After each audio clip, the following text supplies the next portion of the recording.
수술 전에 꼭 주의해야 될 것들이 있어요. 굉장히 위험한 상황이 이어질 수 있기 때문에 이분은 그날 수술을 캔슬시켰어요. 수술을 집도하는 사람과 하는 사람이 같아야 당일에 내가 원하는 결과물을 얻을 수 있을 거다. 압구정 의사 이건민 원장님, 벌써 한 해가 이제 지났고 이제 새해가 시작됐잖아요. 원장님한테 23년은 어떤 해였어요? 23년은 2022년도에 이제 개원을 하고 활발하게 수술을 해나가고 결과도 나와서 너무 행복한 한 해였죠. 그리고 또 제가 유튜브를 시작한 지가 개원과 동시에 시작을 했었는데 2022년도에 좀 빛을 발하지 못하다가 2023년도 한 말미에 와서 구독자 5,000명을 넘어가면서 조회수도 엄청 많이 나오고 저를 통해서 탈모에 대한 정보들을 많이 접하게 되면서 저한테는 2023년이 정말 뜻깊은 한 해지 않을까 싶어요. 아, 근데 벌써 네. 6,000명 코앞이에요. 진짜 너무 궁금해요. 먼저 궁금한 게 이번에 수술 되게 많이 하셨대잖아요. 네네. 수술을 하시면서 그런 뿌듯한 순간도 있었나요? 많죠. 일단은 모발 이식 수술이라는 게 사실 굉장히 고되고 저도 수술하면서 맨날 느끼는 게 뭐냐면 내 생명을 깎아먹어가면서 내가 일을 한다는 생각을 되게 많이 해요. 7, 8시간씩 수술을 하고 확대경 껴가면서 하니까 막 1년이 다르게 시력도 안 좋아지고 이렇긴 한데도 아 내가 그래도 열심히 해야지 이렇게 생각하는 순간이 있는데 이 사람들의 태도가 달라져요. 처음에 환자분들이 상담을 내원할 때는 진짜 쭈뼛쭈뼛 와요. 막 이러면서 다 모자 눌러 쓰고 오거든요. 근데 이제 1년이 되면 모자도 벗고 다 올림머리를 해요. 예를 들어 저처럼 뭐 아이비리그 컷을 한다던가 젊은 분들은 가일 컷을 하고 온다던가 포마드를 하고 온다던가 이런 식으로 막 올리고 와서 제스처라든가 말투, 어감 이런 것들이 너무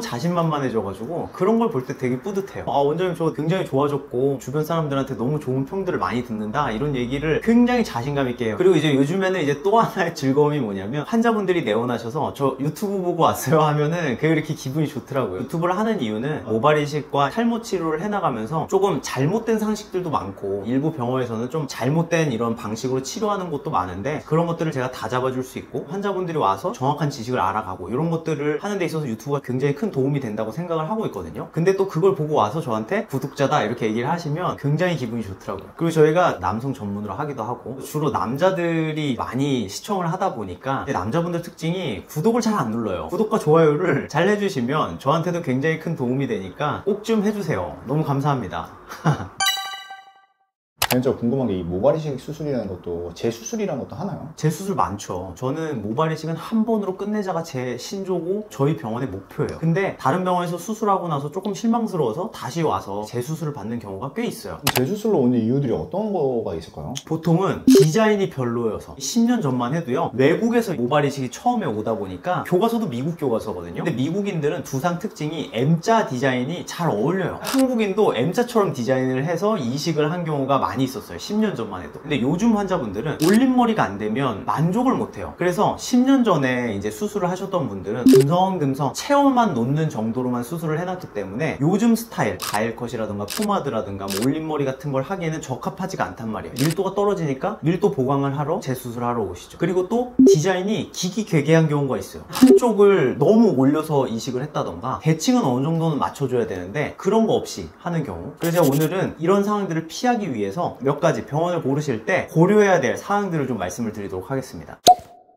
첫 번째는 상담이에요. 모발 이식을 받으려면 병원을 고르더라도 가서 상담은 해봐야 되잖아요. 상담을 할 때 보통 원장들이 모수만 진단하고 여기 3,000모요, 투블럭 컷이에요, 컷 방식은 어떻게 할 거예요 하고 그냥 쌩 가는 경우가 있어요. 이렇게 되면 환자에 대한 정확한 정보라던가 환자의 상태를 평가하기가 굉장히 어렵단 말이에요. 이런 병원들은 무조건 피하셔야 돼요. 보통 주로 상담을 상담실장들이 다 전담하는 경우가 있는데 환자분들은 꼭 기억하셔야 돼요. 이 상담실장과 면담하고 있는 이 모든 내용이 의사에게 정확하게 전달될 거라고 생각하는 거는 조금 욕심이에요. 왜요? 그런 체계가 되어 있는 게 아닐까요? 왜냐면 의사는 수술하기 너무 바빠요. 하루에 막 2개씩 하면 퇴근하기도 바쁜데 상담실장들이 상담했던 그 환자의 레코드 같은 것들을 그날에 다 리뷰할 수도 없을 뿐더러 예를 들어 당일에도 10시에 막 시간 맞춰 오기 바빠가지고 환자분에 대한 레코드를 리뷰할 시간이 그렇게 충분치 않아요. 오해의 소지가 있을 수 있는데 모든 병원이 다 그렇다는 건 아니에요. 근데 의사의 노동 강도나 시스템을 고려해 봤을 때 상담실장한테 환자분들이 드리는 이런 정보들이 전부 다 집도인한테 전달될 수 있을 거라는 거는 조금 욕심이라고 생각하는 게 맞다라는 거죠. 제가 봉직할 때 느꼈던 거는 저한테는 모수, 컷 방식 요 정도만 오고요. 당일에 제가 상담 왔을 때 디자인했던 것도 사진도 촬영도 안 했었어요. 제가 봉직할 당시에는. 저는 그때 모수만 보고 이 사람이랑 몇 센치에만 그려놓은지만 봤지 제가 그때 디자인을 어떻게 했는지도 기억도 안 나는 거예요. 근데 그거는 의사가 이거 해주세요 라고 할 수도 없는 게 다른 의사들은 다 그렇게 하고 있는데 저만 그렇게 유달리 하면 이게 될 수가 없는 건데 그 환자가 정확히 원했던 게 뭐지? 뭔지, 어떤 디자인을 이 사람이 원했는지 이런 거를 제가 정확하게 숙지하기가 어렵기 때문에 좋지 않은 시스템인 거죠. 환자분들이 수술을 받기에 적합하지 않은 건강 상태를 갖고 있는 경우가 있어요. 예를 들어 아스피린처럼 혈액을 묽게 하는 약을 드시고 있는 경우, 다른 수술은 7일 전에 끊어도 된다지만 모발 이식은 피가 많이 나는 수술이기 때문에 2주 정도는 중단을 하는 거를 권유를 드려요. 근데 이런 얘기도 안 되고 이 사람이 아스피린을 먹고 그냥 온 거예요. 그때 당시는 이런 문진들을 다 상담실장이 하는 거였기 때문에 저한테 물어봤으면 말씀을 드릴 수 있겠지만 그렇게 할 수가 없는 상황이었다 보니 이분은 그날 수술을 캔슬 시켰어요. 이 사람도 이 수술을 받기 위해서 몇 달 전부터 휴가를 쓰고 준비를 했던 사람이란 말이에요. 이런 위험을 제가 안고 그냥 수술을 했을 수도 있겠지만 굉장히 위험한 상황이 이어질 수 있기 때문에 어쨌건 이렇게 아스피린이라던가 수술 전에 꼭 주의해야 될 것들이 있어요. 특히나 영양제 같은 경우도요, 혈류 상태를 좋게 만들기 때문에 저희 같은 경우 한 달 전에는 중단을 하거든요. 그런 안내들이 충분히 이루어지지 않았을 때 모발 이식 수술을 진행을 한 경우에 거의 피바다가 돼요. 그러면 이제 중간에 수술을 중단해야 될 수도 있어요. 그러니까 예를 들어 3,000모를 목표로 들어갔는데 1,500모만 뽑고 어쩔 수 없어 중단하는 케이스도 발생할 수가 있는 거예요. 집도인은 환자분과 상담을 해서 이 사람의 건강 상태도 체크를 해야 되는 거고, 이 모발 이식은 죽고 사는 문제가 아니잖아요. 암 수술에 대해서는 환자분이랑 의사가 수술 계획을 디테일하게 나누지 않아요. 의사가 자기가 판단해서 하지. 근데 이건 성형수술이란 말이에요. 환자가 원하는 게 있고 의사가 이 정도는 할 수 있다라는 그런 걸 같이 조율을 해야 되는 건데, 그거를 상담실장이랑만 조율하고 딱 끝내버리면 당일에 굉장히 당황스러운 거예요. 이건 이렇게 하면 안 되는데, 우리 다음에 밀릴 것도 고려를 해서 디자인을 이렇게 낮게 잡으면 안 되는데, 이런 얘기가 다 됐어야 되는 건데 그게 되지도 않는 상황에서 수술 당일에 딱 직면해버리고, 아 환자분 이건 안 돼요. 그러면은 환자분은 상담실장이 된다 그랬어요. 이러면 이제 의사랑 이게 무슨 관계가 되는 거예요. 그러니까 수술 결과도 좋을 수가 없을 뿐더러 옳지 않은 계획이었던 거죠. 그래서 저는 이런 것들의 문제점을 저도 봉직할 때 많이 어필을 하고 얘기를 했었지만, 병원이라는 시스템에는 이제 의사가 저 하나만 있는 건 아니기 때문에 저 하나의 목소리로 이렇게 다 시스템이 변하기는 좀 어려워요. 그래서 저도 하다 내가 나의 철학을 가지고 내가 옳다고 생각하는 방식으로 진료를 하고 치료를 하고 수술을 해야겠다라는 생각으로 현재는 저는 개원을 해가지고 처음부터 끝까지 상담부터 퇴원 안내까지 제가 다 하고 있고, 상담 때는 이 환자분의 건강 상태를 평가하고, 이식을 할 때는 어느 정도 수준의 디자인으로 이식을 해야 되는지, 후두부의 채취는 어느 정도로 해야 되는지, 이런 것들을 환자분이랑 그 순간에 다 조율을 하고 정하고 관련 자료를 남겨가지고 제가 거의 한 주 동안 계속 공부를 해갖고 오고 전날에 바삭하게 애워오고 이런 식으로 수술을 하고 있어요. 그리고 또 보면은 모발 이식 병원 상담을 다녀보신 분들은 공감하실 수도 있는데 상담 시간이 굉장히 짧아요. 디자인 하는 데도 있고 안 하는 데도 있고요. 그냥 쓱 보고 3,000모, 거의 뭐 무당 수준이에요. 그러니까 이런 거는 조금 문제가 있어요. 이게 디자인을 해도 여기 살짝 바꾸는 것만 해도 모수 차이가 꽤 나거든요. 이게 사람이 이걸 굴리는 걸 원하는 건지 직선적인 디자인을 원하는 건지 이런 것도 평가를 해야 되기 때문에 의사와의 상담 시간이 너무 짧은 경우에는 내가 원하는 결과를 얻지 못할 수 있다, 이런 생각을 좀 항상 염두에 두셨으면 좋겠어요. 제가 다시 한번 마지막으로 정리를 해드리면, 모발 이식 수술에 한해서는 수술을 집도하는 사람과 상담하는 사람이 같아야 당일에 내가 원하는 결과물을 얻을 수 있을 거다라는 거죠.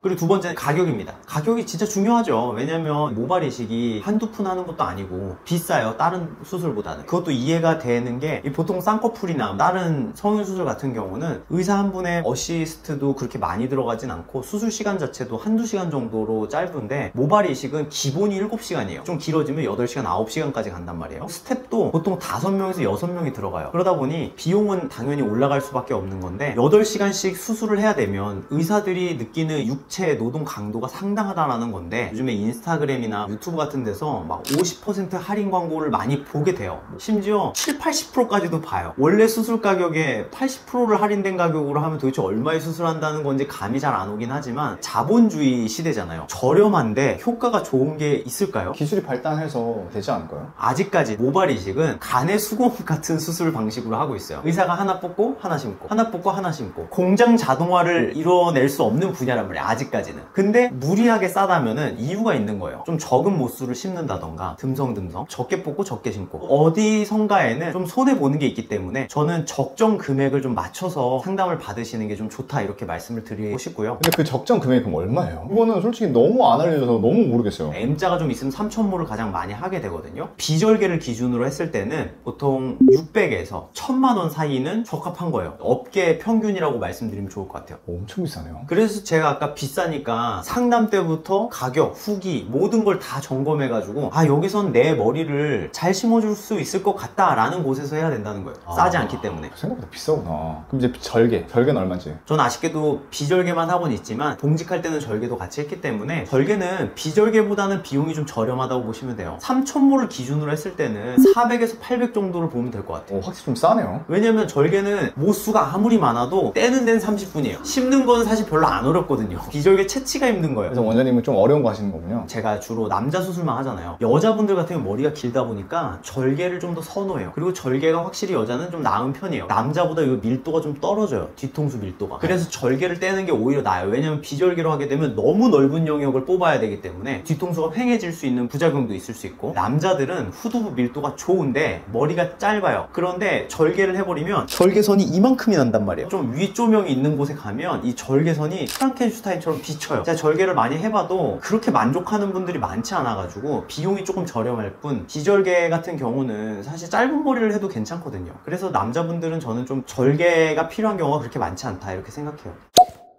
세 번째는 후기입니다. 후기는 정말 중요해요. 수능을 잘 보려면 어떻게 해야 되죠? 공부를 열심히 하죠. 기출 문제를 분석해야 돼요. 역대 수능 문제들을 다 풀어봐야 경향성을 파악할 수 있고 그렇잖아요. 예를 들어 쌍꺼풀 같은 경우는 찝고 다시 풀고 또 할 수도 있단 말이에요. 근데 모발 이식은 뒤통수 모낭 뽑잖아요. 그럼 다시 안 나요, 얘가. 이거는 되돌릴 수 없는 수술이에요. 그럼 어떻게 하겠어요? 내가 선택한 이 병원에서 수술한 첫 번째 환자부터 끝에 환자까지 다 봐야 될 거 아니에요. 기출 문제 분석하듯이 수능 공부하듯이 정말 꼼꼼하게 봐야 되는 거예요. 이 후기를 볼 때 어떤 걸 봐야 되는지를 잘 알아야 되는 거죠. 잘된 모발 이식은 두 가지만 보면 돼요. 밀도가 균일하면서 빽빽한지, 기존 거랑 방향이 맞는지, 요것들을 봐야 되는데, 환자분들이 가장 실수하는 게 뭐냐? 1년차 후기를 봐요. 수술 전, 수술 후 1년차. 이 두 개를 비교한단 말이에요. 근데 사실 병원들이 이거는 포토샵이 가능해요. 검은색 선만 몇 개 그어놔도 되게 빽빽해 보여요. 그리고 요즘 또 뭐 빗질 후기라고 막 이제 빗으로 막 이렇게 하는 거 하는데, 사실 이것도요 빨리 하잖아요. 그럼 왠지 되게 많이 있어 보여요. 착각을 유발할 수 있다는 거예요. 그러면은 어떤 걸 봐야 되냐면 직후 사진을 봐야 돼요. 직후 사진을 봐야지 이 의사가 밀도를 얼만큼 냈는지, 결은 맞춰 심었는지 이런 것들을 볼 수 있단 말이에요. 근데 초보자들이 그런 걸 알 수 있나요? 솔직히 어려울 것 같은데요? 보다 보면 보여요. 그래서 저희 병원에는 상담을 오잖아요. 제가 그걸 가르쳐줘요. 교육을 시키고 예제까지 풀어봐요, 저랑 같이. 근데 그렇게 딱 안 하면 어떡해요? 꼭 저한테 안 하셔도 되는데 저보다 잘하는데 저렴한 데로 가라 그래요. 왜요? 찾을 수 있으면. 아마 못 찾을 거예요. 결국 다 와요. 그렇게 공부를 시켜서 보면 제가 잘해서 저한테 오는 것도 있지만, 저한테 배워가지고 이 사람들도 여러 병원을 비교해 본단 말이에요. 제가 알려드린 포인트대로. 근데 확실히 제가 잘 하니까 결국에는 다시 오시는 거죠. 경험이 없는 병원인데 새로 오픈해서 뭔가 있어 보이게 할 수도 있잖아요. 그런 걸 또 어떻게 알아봐요? 후기가 사실 너무 없는 곳은 아직 이 원장의 실력이 입증이 안 된 곳이니까, 만약에 이분이 봉직할 때 했던 결과물이 있으면 믿고 할 수 있는 건데, 그것조차 없다면 좀 시간을 기다렸다가 두고 보고 해야죠. 한 1년 정도 보고. 오픈할 때 병원들이 리얼 모델들 많이 모집하고요, 반값 할인, 80% 할인 막 이런 걸 하거든요. 그게 엄청난 특혜를 주는 것 같은데, 사실 이게 마루타인 경우도 되게 많이 있어요. 내 몸을 맡기는 거잖아요. 그럼 최대한 점검을 해보고 해야 되는 거고, 그 사람이 만들어왔던 수술 결과들을 어느 정도 보고 내 몸을 맡겨야지, 안 그랬다가는 뽑고 나서 다시 나면 전혀 상관없는데 돌이킬 수 없는 결과를 얻게 되실 수 있어요. 네 번째는 수술 후 관리. 이거 진짜 중요해요. 보면 수술은 A 선생님이 하셨는데 갑자기 경과 갔더니 B 선생님이 앉아있는 거예요. 그러면 안 되나요? 안 되죠. 왜냐면 내가 수술을 어떻게 했고, 수술 상황에서 어떤 상황이 있었고, 이런 것들이 다 차팅이 돼 있다 하더라도 이 B 선생님은 직접 수술한 게 아니면 잘 몰라요. 예를 들어 이런 경우가 있죠. 그냥 약만 처방해주고, 네 원래 빠지는 시기예요, 그냥 이렇게만 성의 없이 상담을 해주면은 사실 B가 해도 상관없죠. 안 했던 사람이 해도 상관은 없는데, 환자분들이 그걸 원하는 건 아닐 거예요. 큰 수술인데 몇백 썼는데 내가.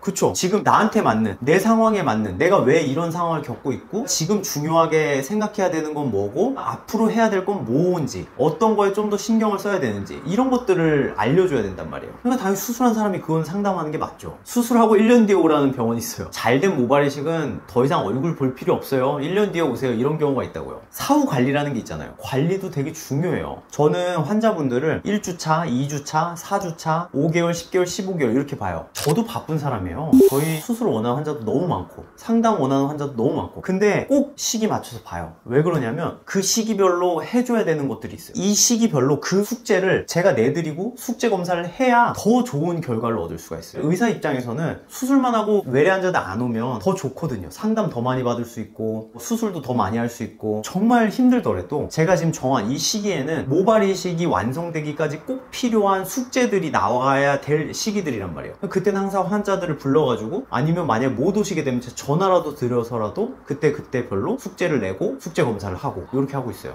압구정 의사 이건민. 그래서 정리를 해보면 병원에 갔는데 상담은 상담실장이 했는데 수술 당일에 처음 보는 의사가 수술은 하고 1년 뒤에 오라 그래서 갔더니 본 적도 없는 의사가 와가지고 어쩌지 뭐라 얘기하고 있고 그리고 잘 봤더니 후기도 없어서 할인만 50% 해준다 그러고 이런 병원들은 피하시라는 거예요. 이렇게 안 좋은 사실 병원들은 극소고 일부고 제가 말씀드리고 싶은 거는 우리 네이버 스마트 스토어에서 구매할 때도 리뷰 엄청 열심히 보고 구매를 하잖아요. 근데 병원 선택할 때는 그냥 느낌 맞으면 결제하는 경우가 많이 있어가지고 그래도 한 번쯤은 이 병원의 리뷰, 상담, 사후관리, 후기 이런 것들을 좀 잘 체크해 보셨으면 좋겠고요. 모발 이식이 10년 전보다는 지금 훨씬 더 발전한 건 맞지만 여전히 간의 수공업처럼 한 모낭 뽑아서 한 모낭 심고 이런 방식으로 하고 있다 보니까 시간이 오래 걸려요. 가격을 저렴하게 가성비 있게 수술을 잘 해보려고 해도 현재까지는 그게 어려운 수술이긴 해요. 너무 저렴하거나 또 너무 비싼 이런 병원들은 좀 피하시고 이 업계의 평균적인 비용을 지불을 하시고 자기가 원하는 결과를 잘 얻으셨으면 좋겠어요. 무엇보다 중요한 거는 이 모발 이식은 성형수술이에요. 자기가 원하는 디자인을 집도하는 원장 선생님이랑 반드시 상의를 하고 그 원장 선생님도 나는 그걸 만들어줄 수 있다 라는 자신감이 생겼을 때 수술에 들어가셔야 되는 거예요. 그래서 이 점을 꼭 기억하셨으면 좋겠습니다. 여러분의 탈모와의 전쟁에서 승리를 기원하는 이건미 원장이었습니다. 다시 한번 구독과 좋아요 꼭 부탁드릴게요.